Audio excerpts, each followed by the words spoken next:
Yo, yo, yo, YouTube. So we're back for another one. And today we're going to talk about degenerate crackheads and how to not be one. I use this term more loosely. Of course, it isn't really meant for people that are crack addicts. Although if you are, yes, this is possibly a useful video for you, but I'm not familiar really with coming off of hard drugs. This is because perhaps you clicked on this video and maybe you're not a degenerate crackhead and you want to figure out how somebody who engages in just all sorts of terrible behaviors might improve their situation and get back on track. And your answer is say no to hedonism and yes to Stoicism. So I wouldn't really have much authority to talk on this topic had I not once been a degenerate crackhead myself. Yes, I used to take drugs in excess, smoke, eat badly, engage in too much leisure time, and perhaps sex too, and just the general kind of traditional rock and roll vices. And after a while, there was quite a bit of fallout in my life. Things were not where I wanted to be. I wasn't particularly happy, and therefore I made some changes and perhaps went to the other end of the spectrum if hedonism was on one end and Stoicism was on the other. And that's when my life started to change. However, having gone to the other end of the spectrum and living perhaps quite stoically, I realized it wasn't a practical way to live. There was far too much suppression and you need a balance. So after a while, I started allowing myself little bits here and there. And nowadays, I think I've struck a nice yin and yang of Stoicism and hedonism. And I call it Pragmatic Stoicism, very unoriginally. So now that I think I've struck a good balance of Stoicism and hedonism, I believe, well, I do. I lead a life that's more calmer, more productive, and just a happier life. And I'm here really creating this video for others because I think anybody could perhaps adopt this philosophy and lead a good life of primarily following Stoicism, but whilst also allowing perhaps spontaneous moments of hedonism. So before I get into it, let's get into the definitions of hedonism and Stoicism. Hedonism is a theory and philosophy in which the individual avoids pain and discomfort and prioritizes pleasure as their purpose in life. Think of your Charlie Sheens or your SoundCloud rappers. You can't see them doing, say, HIIT workouts and refraining from spending money and not taking drugs. Whereas Stoicism, often in strong contrast to hedonism, is governed by four virtues, and that's wisdom, courage, moderation, and justice. And you can think of it as perhaps your soldiers in the world, people that are bound by duty, maybe that teacher that you found very inspiring, and they are two quite contrasting philosophies. Stoicism's characteristic of these four virtues can seem quite hard to decipher. How can I be just and courageous and have wisdom as I go about life? But it's again about analysing specific parts of your life. If we take health, for example, we can say that a Stoic might approach diet as I shouldn't be allowing myself bad foods and so on, and in effect moderate that. And then on the flip side, we can say the gym. A Stoic might take the view that one should not overtrain and moderate, say, the amount of times they go to the gym. However, there's a famous Stoic philosopher who says that it's a great shame for a man to go the course of his life without knowing the capabilities of his strength and body. So it's kind of part and parcel, but it's really about being dutiful, moderating, and a phrase that's often used to decipher Stoicism is the central aim of a Stoic is to determine what is in his control and what is not, and perhaps that's to describe the mindset of a Stoic. Therefore, as Stoicism often gets a bad rep in the modern world for advocating robot-like discipline and the suppressions of your emotions, the form of Stoicism that I advocate is one of pragmatism. While still distinct with the general traditional values of philosophy, it is a bit more flexible and deals with life as it comes as necessary. So I will now argue that through personal anecdotes, theories and ideas, that a more pragmatic Stoicism with a dollop of hedonism is the most practical and sensible way to go about life and short circuit your crackhead degeneracy. So our first point really is finding why we're here in the first place. How did we get ourselves to being a degenerate crackhead? And it's all society's fault. I mean, look, there's some responsibility on your behalf, but generally speaking, it's society's fault. Society purports its lies and deceit, and that has led you to being a degenerate crackhead. So the first tactic of society to force its bullshit lies onto you is the idea that people are nicest to themselves when they allow themselves indulgent pleasures like spending, eating, having days off, and so on. Whereas I have discovered that people are nicest to themselves when they forego the aforementioned pleasures of spending and eating and so on and so forth, over working out, living disciplined, and perhaps trying to obtain a second income and so on, sacrificing those bullshit pleasures of going out and so on and so forth. And the distinguishing feature of it is dopamine. So we, in my very unoriginal theory, have two characters to ourselves, the civil man and the animal. The animal pursues things which will release dopamine to him or her immediately, such as the spending and the drinking and the not going to the gym and so on and so forth.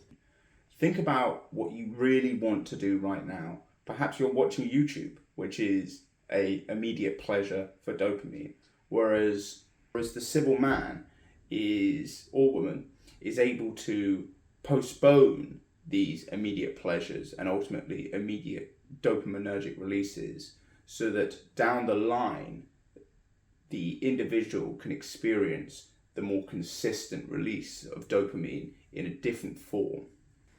So the other side of us, the civil man, does things based on what he or she knows is right to do. They go to the gym consistently, they don't spunk their money up the wall, they follow a good diet, and in spite of not experiencing the immediate release of dopamine, they still pursue those things. And as I will later describe, the more consistent release of dopamine means that the civil man way of life is the one that should be pursued the majority of the time. As I have learned, living as the animal, I and others begin to believe that is when you are nicest to yourselves, but this only produces temporary releases of dopamine. So on the flip side, when I went to live as the civil man, I realized that even though I was postponing those little doses of dopamine, the lasting rewards of pursuing the civil man and the results that materialized from it were far better.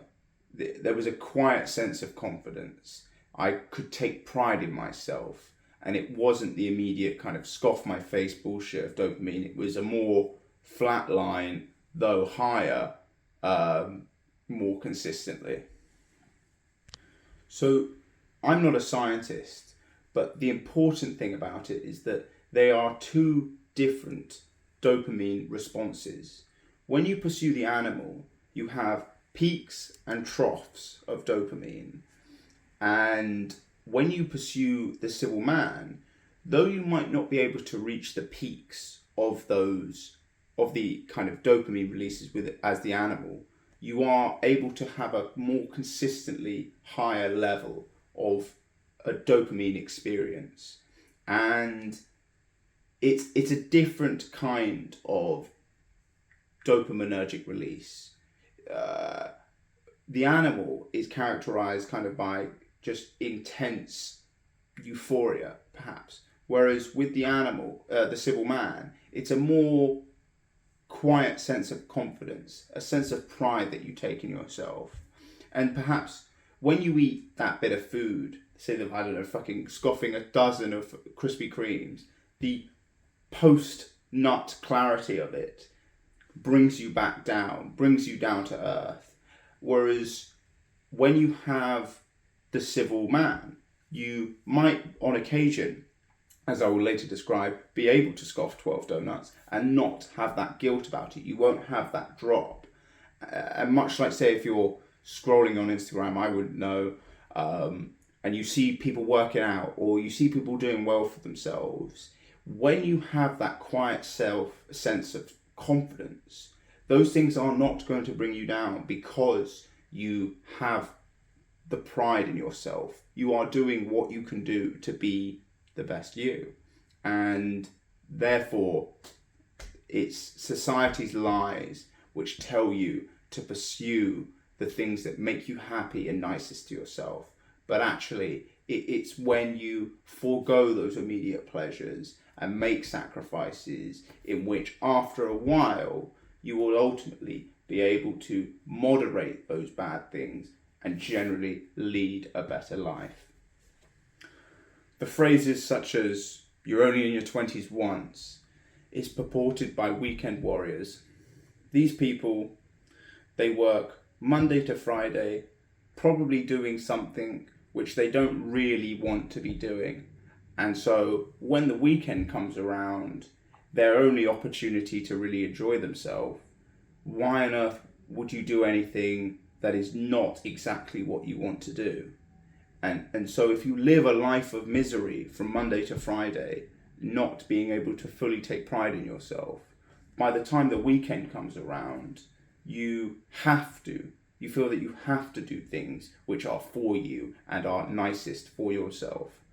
And ultimately, it's all an exercise in distracting themselves and you, if you're foolish enough, from your self-prostitution. So I think those phrases, "enjoy your weekends, you're only 21s," is total nonsense. I think it's completely backward. And that's because if you choose the right path, your 20s can be the decade to determine the rest of your life and decide its trajectory. It's like the compound interest graph where it's like this and you start here and you can exponentially grow down the line. And that could be applied to multiple things.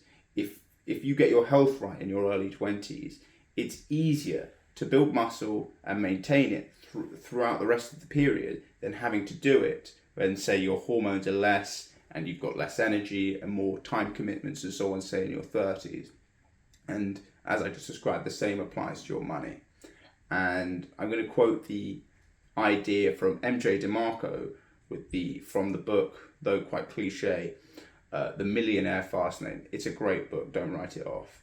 And he refers to the ratio of the number of days working to the number of days off. And that is, you can trade 5 for 2 consistently or 7 for 0. And that's really pursuing the business path. But if you decide to choose 7 and 0, you're ultimately deciding to eventually get to a point where you can have 0 and 7. Your weekend is 7 days and your week isn't 0. And I think ultimately choose the latter option. You will not regret it. And if you're thinking, "Oh, but I'm so youthful in my 20s and I really won't get that back again," Well, I've spoken to people in their 30s who said that they enjoyed their 30s more than their 20s. And often the phrase is, your 30s is just your 20s, but with money. And your life isn't over at 40, it isn't over at 50. Your priorities just change. You care less for no holds bar wildness over to spontaneous bursts of hedonism and excessive indulgence. So these previous points exemplified how there's a societal element to ultimately suppress your self-esteem. Whether George Soros orchestrated it or not, society is out to get you. It wants you to scroll on social media, bouncing between some video of gadget and tits, gadget, tits, gadget, tits. And it's just total nonsense. It's unacceptable behavior, and you need to short circuit your degeneracy and try and get some bloody self-esteem. So you need to see that the promotion of hedonism wants your time, it wants your attention, it wants you to be a fat little pathetic worker bee, and it is all an effort to suppress what you could be. You need to realize that you are chasing dopamine in the form of social media, food, and frankly, working a job. So now we're going to talk about the alternative, pragmatic Stoicism, and we're going to go through the endless benefits which are infinitely superior to the lifestyle of the animal, hedonism. So firstly, you will develop emotional control. After enough time of doing things, irrespective of how you feel, makes you strong. The practice of doing things based on not what you feel, but what you know is right, will make you strong and not be able to be dictated by the winds of life. Whether the bus is late or your woman is being a silly wench, you will not be bothered by it. It is life throwing its tests at you. And this is you practicing Stoicism. You, unconsciously, are determining what is within your control and what is not. After enough time, you will find freedom in the regimented lifestyle of suppressing the things that you want to do over the things that you need to do. You will find true freedom and realize, because you now have control over your mind, you will do the things that you say you will do. So now, whether it's some bullshit tasks like returning a package or writing a letter, they will not seem so insurmountable. They will now get done immediately, and you will not feel this overwhelmed feeling of having 1,000,001 things to do, because you can do them. You have control over your mind. And so now, since you do all the things that you say you will need to do, despite living this regimented lifestyle and having to inflict strict discipline on yourself, you will find that you have more time on your hands. And combined with the control of your mind, you will find that you had more freedom than when you were perhaps living the animal lifestyle. The next benefit of the alternative pragmatic Stoicism lifestyle is becoming above average and fulfilling your self-esteem.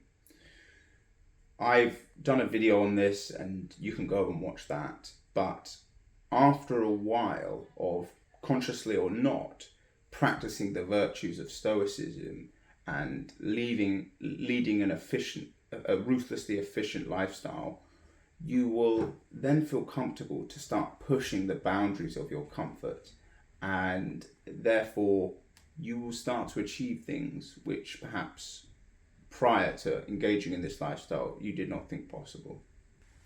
As mentioned before, you will now have developed the trust in yourself to say you will do what you will do through the emotional control you have practiced. And this is when that quiet confidence develops within yourself.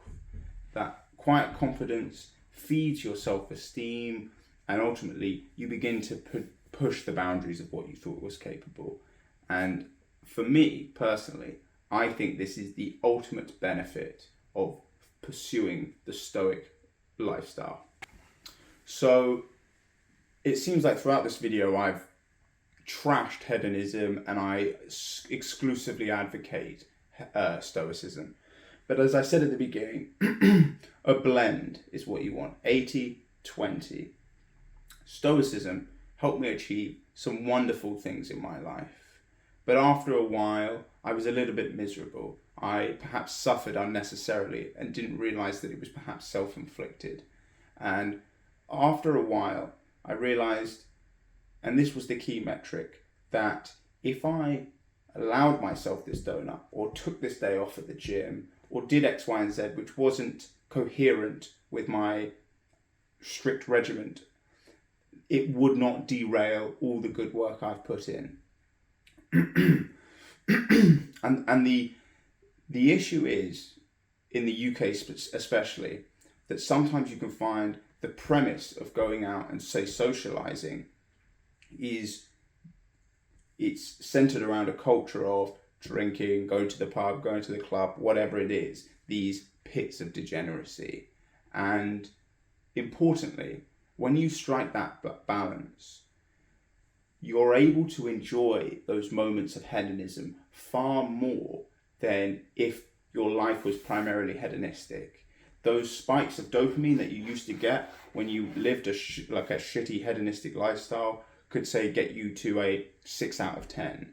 But now that you forego those pleasures most of the time, when you do enjoy them, they get you in the upper ranges, 8 between 10 out of 10.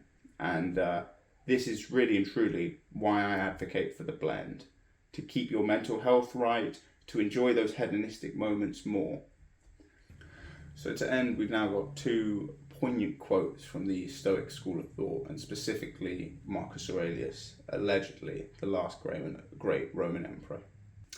The first one: at dawn, when you have trouble getting out of bed, tell yourself, I have to go to work as a human being, or is this what I was created for, to huddle under the blankets and stay warm?